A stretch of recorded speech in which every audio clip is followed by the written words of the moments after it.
Today, as ANC Communications, we are grateful to have Bishop Mbethe. We know him as the chaplaincy of the ANC. Our interview today is going to be about the work that he has done as a chaplaincy in the ANC. Bishop, welcome to the ANC platform. Thank you. Briefly, can you tell us what is chaplaincy?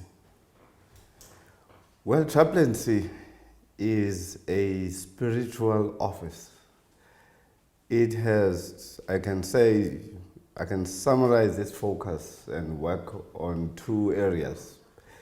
It is set to preserve the revolutionary spirituality of the organization. This comes back from the document of 1912 by the first chaplain, Reverend Dr. Ngoboli, who identified with his group that in order for the movement, the ANC, to survive, we needed to have a revolution of morality among the cadres. And the second one, it's a pastoral office where you have to deal with cases where only umfundisi can come in terms of bereavements, funerals, but also in terms of joy when there are marriages you offer. But you also do counseling as individuals.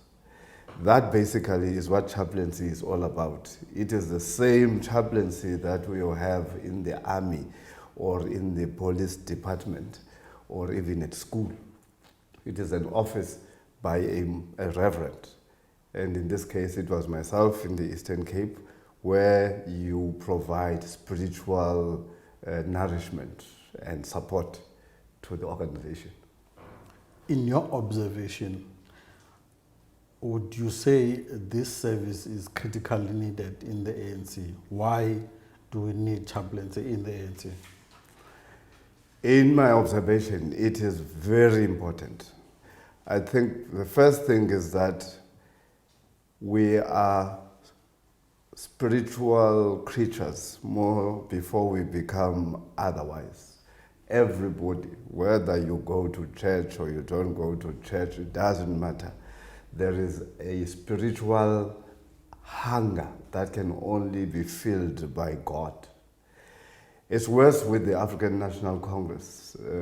My observation, as you know from this history, it is an organization with alliances like the Communist Party, but the reality is that the communists within the alliance, some of them can sing church hymns because they have been brought up in that culture. So it is very important to have a strong chaplaincy within the organization. It serves to keep, as I said, the revolution clean. It helps to deal with morality, issues of self-respect. It is a place actually where I think the core values of the organizations can be put into programs. At the present moment, as I'll probably be saying later, I don't think we have exploited the potential in the office called chaplaincy, because you become this one chaplain, but you have to have chaplaincy. And the vision is that in each office at Kalata, you go down to wards and to whatever level within the structure, there must be chaplains in the streets, in the wards, in the regions, and up to the province. And they can then become these custodians of values like Ubuntu, how to treat each other. So it's very important. I understand that now you have resigned as the chaplains of the ANC. From 2009, you've been working with the leadership of the ANC. Can you share with us your experiences, the challenges, the difficulties, positive issues that you can identify having been working in the province on the ANC ground? What is it that you can share with us? Yes. Let me start by saying that I have been involved with the ANC way back. During the time I was in Port Elizabeth in the 80s. And so when I came back to Mthatha, I was honored to be that the PEC saw it fit that I should be given the responsibility of being chaplain. I have really worked well with the leadership and the cadres. My core business, as I've said in the last 5 years, has been to be the face of spirituality in the movement. I think that was highlighted sometime last year or so. There was a big debate and I had to represent the organization at the Guild Theatre in East London when a new party was emerging that was alluding to a fact that was not true, saying the ANC has lost God.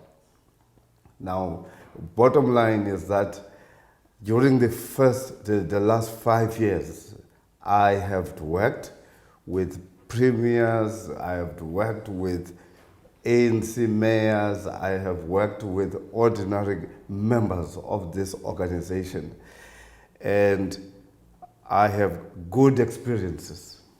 Experiences like you would come and everybody would realize that here is a spiritual commander, and you'll be given space to run with it.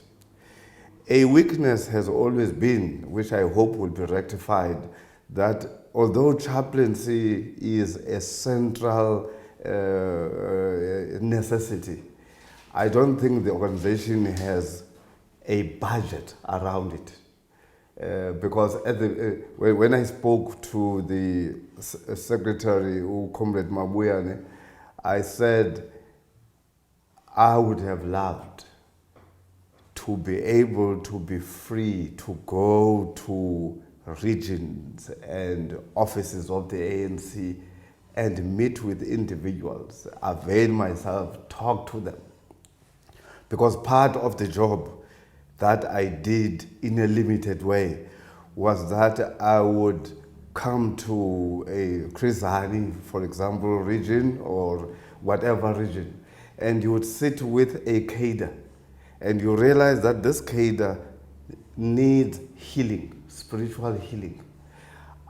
During those moments, I wished I had budget to stay longer, to revisit, to call counselors together and talk about the importance of values. One of the best experiences I had last year was when new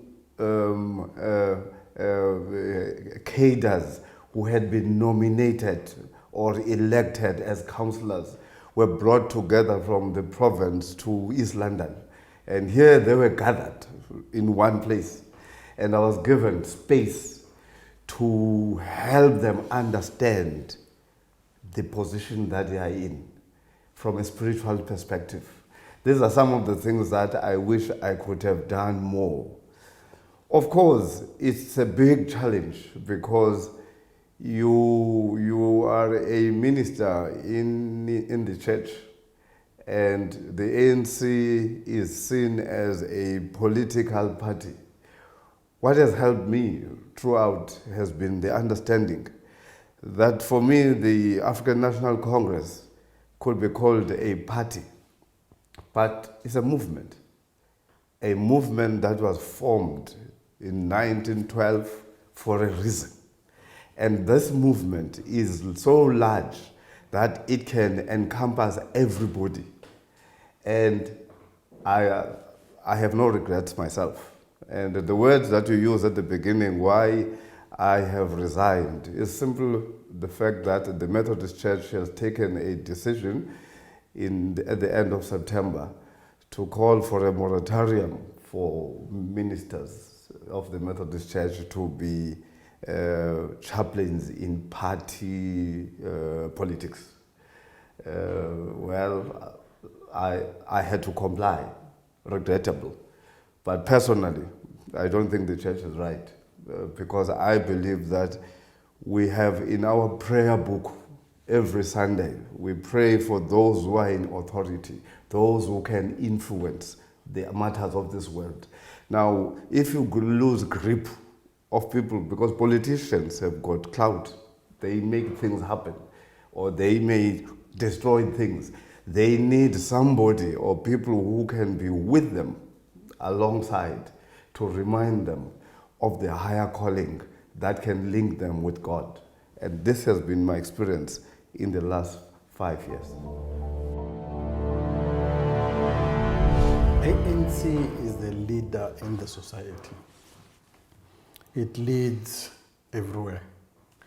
And now chaplaincy is part of that collective process of leadership. Can you share with us, in the point of view of chaplaincy, how would you define the society of the Eastern Cape? Well, the Eastern Cape is historically a very rich society. We are always told that we are the poorest, but I guess that is materialistically speaking.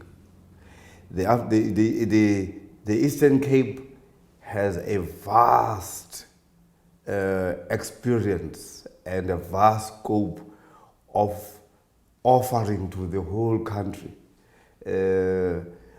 leadership. We have got legends, and I believe that the Eastern Cape, if you look at it from my eye as a chaplain, we still have young comrades who can offer leadership at any level. But the critical thing is for these cadres to be molded in terms of respect, values that make Ubuntu, in terms of self-discipline. And that can only happen when a person is built inside. They are trained now, there's no doubt, capacitated in many ways. But from a chaplaincy point of view, there's something called moral regeneration. I believe that chaplaincy and moral regeneration should be linked, because that is the essence of the office of the chaplaincy, that there must be morality behind every action that we do. And that kind of moral regeneration, the call for respect and values of love, self-constraint, and fight against greed, is what is needed for the Eastern Cape to come back to its feet. And chaplaincy, as I say, therefore, and the moral regeneration movement are twins that cannot be separated. We can see that you have been working close with the leadership. We have seen a number of religious activities in Vuselelo that were taking place. Mhlobo Wenene is highly involved. What other programs that the chaplaincy has been involved in, and what is it that these programs were seeking to achieve? Yes, we have been, as you've said, with these Vuselelos that were important to revive communities. But chaplaincy has always been strong in terms of individual and group talks. We have, on regular basis, I have been assigned to go and visit offices of the ANC in the regions or wards. It has been the program of the chaplaincy to link the organization to the councils of churches, because at the end of the day, communities still have a lot of respect for religious people, leaders. And therefore, it has always been important and part of my function to link the organization with this kind of religious leaders. But a core and a very important task that stretched me a bit, but I found it fulfilling, was how to open the understanding of religion to be inclusive, not just between Christians, but to really have faith-based communities working together. This has been an unfinished business, but that has taken quite a lot of my work. Because at the end of the day, when the ruling party, the ANC, wins elections and it turns itself into government, it cannot deal with one religion. On the ground, it has to deal with multiplicity of religion. It has to deal with Baha'i, it has to deal with Zoroastrians, it has to deal with Jews. And this has been the work that I have been spearheading to become this organizer, facilitator of interfaith, so that at the end of the day, when the ANC and the government visit communities, it simply talks about faith-based communities. I think, and given the experiences of North Africa, where religion can be used to ban communities and destroy, it has been very critical for us in South Africa, and in particular in the Eastern Cape, to ensure that there is harmony between religions. We call it tolerance. But more than tolerance, it should be acceptance. So those, I believe, has been the core functions that have kept me busy over the last 5 years, because that has been very important, that the call of the ANC, the call of the government has been, we believe in God. And this God is interpreted in various religions. And so far, we have managed to forge forward with that kind of encounter. Do you think Council of Churches is managing its call to unite churches in the province, and how is their response in that call? Difficult. Within the Christian fold, under the Council of Churches, we are struck or held back by history. The South African Council of Churches was predominantly formed by what we would call mainline churches. We here speak of Methodists, Presbyterians, Anglicans, Roman Catholics. But the reality is that those churches are no longer enjoying the majority of the souls of Southern Africa. We now have indigenous churches. We also have churches that have emerged since freedom, mega churches. And you have Pentecostal churches, and they have alliance, they've got their own formations. And the duty of the chaplaincy is not to bring everybody under one roof, but to bring harmony and a spirit of working together. This is still, as I say, work in action. In our democracy, Bishop, we can observe that today we have new political parties. We are coming from elections, general elections. We have observed a number of incidents taking place in Parliament. With the values and the principles that the chaplaincy are championing, should we be worried about what is happening in Parliament?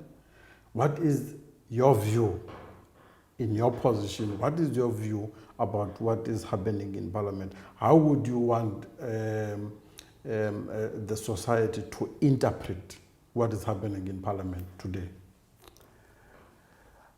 Let me say I'll be worried if what is happening in Parliament was done by cadres from the African National Congress.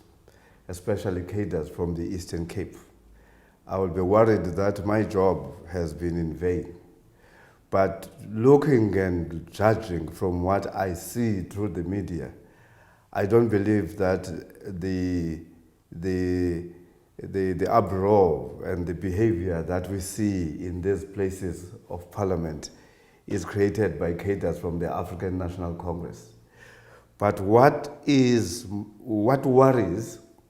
is that, as I said, I don't think in the chaplaincy of the African National Congress as the ruling party, we have found a way of really trying to say, now that there are some breakaways from us, from the ruling party, now that there are other organizations that have emerged, how do we ensure, as I said in the beginning, that we keep the morality of the revolution forward? I think at the present moment, that's my worry, that I don't personally have links with ministers of religion who may happen to have some influence over those parties. Because I believe that a challenge now and an answer can be found when chaplaincy extends its influence to the other parties in terms of values and behaviors and the charter of how to deal with each other. But at the end of the day, I also think what we have seen, especially this year, is what may not have been prevented. People in parliament are trying to find space for themselves, so the opposition is trying to sell itself, and they may sell themselves in manners that we do not like. But as I move out of the office, which doesn't mean that I'm going to move away from being a member of the chaplaincy, I'm simply moving away from being chaplain, I would continue to influence that we find a religious solution while politicians are finding a political solution to what is emerging. That is an important role that can be played at the stage. You have resigned as a chaplain of the ANC in the Eastern Cape. Can you share, is there a message that you would want to share with the ANC community at large? I think first of all, I want to thank the community from the lowest level to the highest. They have given me a lot of respect, and they have provided facilities for me to do the little that I could do. I can assure them that I'm not disappearing. Actually, when I was inducted in November on the 16th, 2014 in Port Elizabeth, the first place I visited before my induction was the chambers of the Metro Council. I went there by invitation. And I assured them that as bishop, as one of the bishop of the Metro and surrounding areas, I will never forsake the liberation struggle of our forefathers and mothers. I believe that the African National Congress, as I said, is for me not just a party, but it is the party that still has an agenda and a way to take us forward. But as an individual and as a bishop of the church where I'll be, comrades can rest assured that they're still going to see me a lot. For your successor, what message that you can share for someone who's going to take over your responsibility? Well, for my successor, I would wish him or her well. I hope when he is elected, we can find a way to have a cup of tea, and I will share with him some of the things. best moment for me is to be a chaplain is very important. The best thing that ever happened to me during my 5 years was when cadres were preparing to go to the Mangaung conference. And here was the Eastern Cape gathered in Alwa North. And guess who was asked to have the last word? It was the chaplain. It was not the chairman of the African National Congress. The president, President Jacob Zuma was there, but I was given to have the final word to the delegates to Mangaung.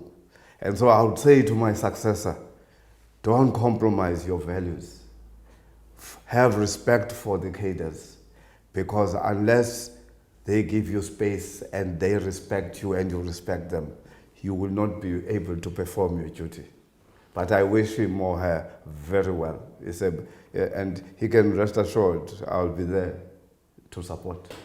In few weeks' time, Bishop, we will be enjoying Christmas with our families. We'll be closing the year, getting to the new year. What message can you send as you are leaving your responsibility? What message can you communicate with the community of Eastern Cape? I think to everybody in the Eastern Cape, I want to wish them a good festive season. But those who are in leadership and those who are cadres of the African National Congress must know that whether it is festive season or not festive season, your behavior should respect the values, the founding values of the organization.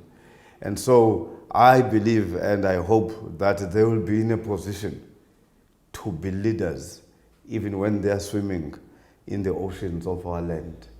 May you drive well, may you enjoy meetings with families, but best of all, I wish that 2015 will not just be a good year for us as individuals, but that the African National Congress will recover and lead communities to 2016. Thank you very much, Bishop. Thank you very much for your time. Lovely. Thank you.